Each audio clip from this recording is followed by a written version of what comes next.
Hey everyone, here we are. This is episode 104 of our podcast. It's been quite a minute since we've picked this podcast back up. I got further along in my pregnancy with Isabella and got to be a little bit too much for me to do extra things other than keep Ephraim alive and keep myself alive in the process. Anyway, so there's been a lot that has happened with us, and as you guys know, we are not on the next season of Seeking Sister Wife. Season 3 was our last season, and we kind of felt like the show was, that we weren't really the best fit for the show at that point. Just going on in a different direction than us, I felt like a little bit like they want something faster than we were able to provide. More of a meet, greet, and marry kind of a situation. And for us, it's a little bit more of a process. It's not just, oh, I think we could make this work. But for us, we're looking for an eternal family due to our belief system. And so for us, that's a very, very heavy decision to make. But So we wish everyone on the new season the best and hope that all goes well for them. If you guys watch, I'm sure it'll be entertaining. And if you're interested in watching us, we're going to continue doing our podcast. So one of the reasons as a family we chose to participate in Seeking Sister Wife was so that we could share our lives with you guys just very candidly and open, to live out in the open, to kind of share what our plural marriage looks like. And so that's what we hope to continue to do with our podcast, as well as with our YouTube channel, with our Facebook and Instagram followers. We're really just trying to share with you the ups and the downs and the growing pains and the learning processes that we go through each and every day. So with that, Isabella is almost 5 months old, and Ephraim is going to be 2 very soon. Sadie is almost 7. She'll be 7 this year. She's doing really good, and she loves being a big sister. She's really, really happy to have some siblings to play with and dote on. Isabella is completely in love with her. Sadie just starts talking to her, and Isabella just laughs and laughs and laughs. It seems like she's always smiled since she's been born. She's been smiling at Sadie. Yeah, they have a really cute connection. Yep. So we're also starting a garden. Just our regular family life. We'll be sharing more of that later as the season goes on. Yep. And our big, it's a relative announcement. It's big for us. As you guys know, with the last season of our show that we were on, the Seeking Sister Wife show, we were sharing a lot with fertility in general, because with our family, fertility is a big thing because we want to grow our family, whether that be wives or children. And I will tell you, every child is an adjustment. That's a part of the reason why we haven't jumped back on here, is because we've just been adjusting to have a new little baby in our lives. And with our season, Tammy was sharing a lot of her fertility and what was going on with that. And that's part of our update. We have found out a lot of information, and we're very hopeful with that information. So I'm going to give it over to Tammy and have her update you guys on that. Yeah, so last time you guys saw, we just started our fertility journey with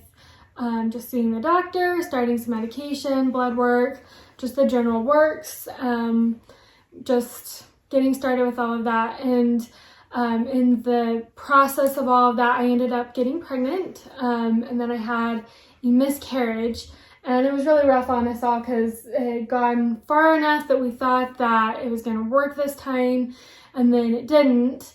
So it spurred some genetic testing, which ended up finding a genetic problem that I have called a balanced translocation, which basically just means that my genetics are fine. I work just fine but the DNA I have in some of my eggs is twisted, and so I'm unable to pass those genetics on. So what that means is my best chance to getting pregnant is IVF. So we are working on starting an IVF cycle, and we will just have to keep you updated on that and see how it goes, and hopefully have some exciting news for you guys soon.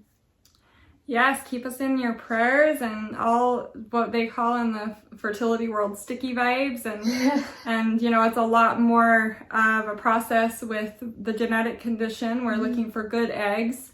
Tammy has how much of your, like a percentage of her eggs are good and a percentage of them are bad. So the process with IVF is that we are looking for the best eggs, and it's just a very highly intense percentage, you know, outcome that we're looking for, and we're crossing our fingers that we can, you know, now that we have that information, we have a game plan now. So we're going into it and we're hoping for the best outcome. We're hoping to have another Winder baby soon. Yeah.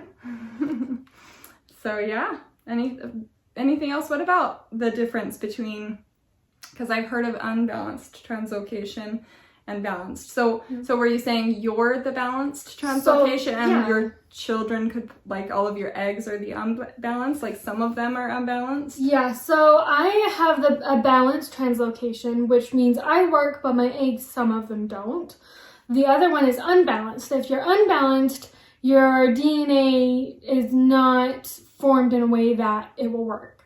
So unbalanced doesn't work, or has problems associated with it. And then there's normal, which is what most people are, that their genetics work normally. So for me, most of my eggs, a large percentage of my eggs are affected by this, that are either balanced or unbalanced or normal, is the ratio, is what all eggs can be. Everyone can have different things like that. I just have a higher proportion of unbalanced eggs that don't work. So that's why we're doing the IVF, because we can get more eggs at once rather than trying just one egg at a time every month. So this just gives us a better chance of finding some good eggs that will result in a good pregnancy. And we've done a couple, you know, so once we found out that that's what she had, we've been looking into, you know, other people that have had that, and it's very hard to read some of the women's experiences, because they can get pregnant, and, you know, we're told by doctors that if you have an early miscarriage, that's your body getting rid of, you know, essentially a possible baby that wouldn't have a good outcome. So we've trusted in that system, and we're seeing that there are some women that have had this, that they carry a child, they get pregnant naturally, they carry that child till 19, 20 weeks pregnant, and then they can still have a miscarriage up to that point. And I think that would just be so hard. So we're very thankful for, you know, modern medicine, that we can go this route and we can be sure that the egg that we're getting is going to be a child at the end of that. Yeah. So that is our big announcement. That is our update. We're very excited for that, and just praying that we can have a baby. Yep, and keeping you guys posted on what that looks like, and we'll figure it out as we go. Yes, so let us know. We're coming back into the swing of things with this podcast, and I'm sure there's a lot of things that you guys have questions about, and as we're, you know, gearing up to do a couple more episodes, post in the comments, you know, things that you would like to know more about, and updates that you'd like to hear about. We would be happy to share those with you. So follow us, subscribe on our YouTube channel so that you can see when our videos come out. We'll try and make them more regular, but until then, the subscribe function is probably your best bet to get notified when that happens. And yeah, we thank you for following us, and wanting to know more and being open-minded to hearing about us and learning about our way of life. So thank you guys, and we'll see you next time. See you soon.